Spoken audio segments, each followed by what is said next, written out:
आज चिलिकार पक्षी गणना सका 6 मध्याह 12टा जाए पक्षी गणना हेब।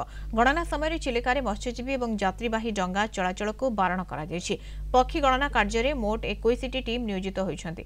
18टी गणनाकारी दल चिलिका जलराशि और 3टी टीम चिलिका तटवर्ती स्थल भाग गणना करुछंती। टांगी रेंज अधीन में मोट 8टी गणनाकारी दल रही सहित मंगलाजोड़ी में पक्षी गणना चली। गणना समय पर्यटकों प्रवेश पर लगी कटकणा। गणना कार्य सरिबा परे बुली पारिबे पर्यटक। चिलिका वन्यप्राणी डिविजन अंतर्गत 5टी रेंज तथा सातपड़ा चिलिका बालुगां टांगी और रंभारे गणना करा जाउछि। प्रतिवर्ष भली गणना कार्य जीपीएस बायनाकुलार स्पोर्टिंग स्कोप और वाकी टकी इत्यादि जोगाई दि जाइछि। 2024 में चिलिका को 187 प्रजातिर 11,37,000 पक्षी आसी। 2023 में 184 प्रजातिर 11,31,000 पक्षी आसी। सेपरी ब्रह्मगिरी रेंज रे सकाळ 5:30 गणना करा जाउछि।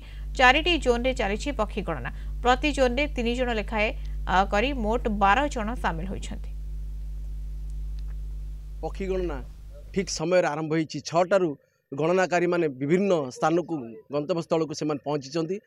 18टी दल पानी भितर से गणना कार्य आरंभ करुला बेले 3टी दल चिलिका बाहर उपकूल अंचल से पक्षी गणना करुँचे। मंगलाजोड़ी पक्षी अभयारण्य भितर पक्षी गणनार गोटे टीम अच्छा पाखे पहुँचीचे और मुहर शुणा ए वर्ष गणना कार्य केमी चली कौ मेथड गणना कार्य गणन कौन ए वर्ष से अनुभव कर पक्षी को लेकिन ग्लोबल वार्मिंग तो चढ़ी प्राय आसी नथिले बहुत डेरी आसपर जो वर्षा अदिनिया वर्षा से वाटर लेवल टी अधिका अच्छी जहाँपर चढ़ी मैंने जमी आसा कथा से संख्यार बर्तमान सब आसी ना कि तथापि ए तो जाऊँ बर्तमान आम आरंभ करुँ देखला जानी प्रकृति में केते प्रजाति अच्छा मंगलाड़ी एक्चुअली 266 प्रजातिर पक्षी अच्छा से भर तो सब देखा संभव नुहे।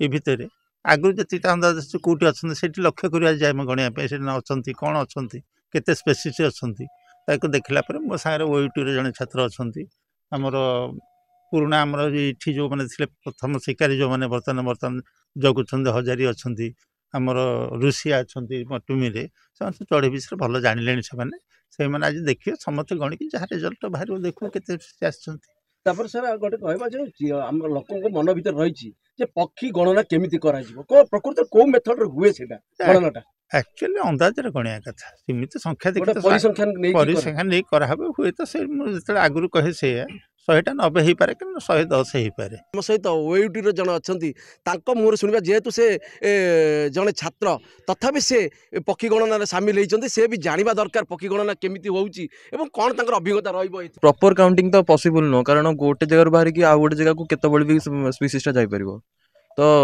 एस्टिमेट ही करा जाई परिबो प्रॉपर काउंटिंग तो आको कहि भी परिबो। तापर कोन कोन यूज करचोंदी गणना पई प्रकृति रे कोन कोन यूज गणना एथि पई करा जाउची जे हैबिटेट को कंजर्व करबा सो दैट कि गोटे इकोसिस्टम मेंटेन हबो आउ माने ए हैबिटेट को मेंटेन करले अन्य माने अन्य ए जगह को बर्ड्स अधिक आसीबे बर्ड्स मान को पॉपुलेशन बढ़िबो आउ जो माइग्रेटरी बर्ड्स माने आसुंदी तांकर गोटे फ्लाई वेटा भी गोटे मेंटेन रहइबो सो दैट कि गोटे एनवायरनमेंट को प्रॉपर इंडिकेशन दउची जे गोटे हेल्दी एनवायरनमेंट अछि। ता सहित कोन कहबे कोन कोन जिंस लेके जाउछन आपण काउंटिंग पे नोटबुक जो थरे की काउंट माने गोटे एस्टिमेशन काउंटिंग करबार अछि आउ पेन बाइनोक्युलर और कैमरा भी अछि हमसो निश्चित भाव में शुणुले जे जो भली बाइनोकुलर रही कैमेरा रही सहित तांकर जो मेथड अच्छी काउंटिंग मेथड से मेथड में पक्षी गणना हम जेहेतु एवं पक्षी गणना आरंभ होती निश्चित भाव में आम अपेक्षा करवा आउ किछि समय पर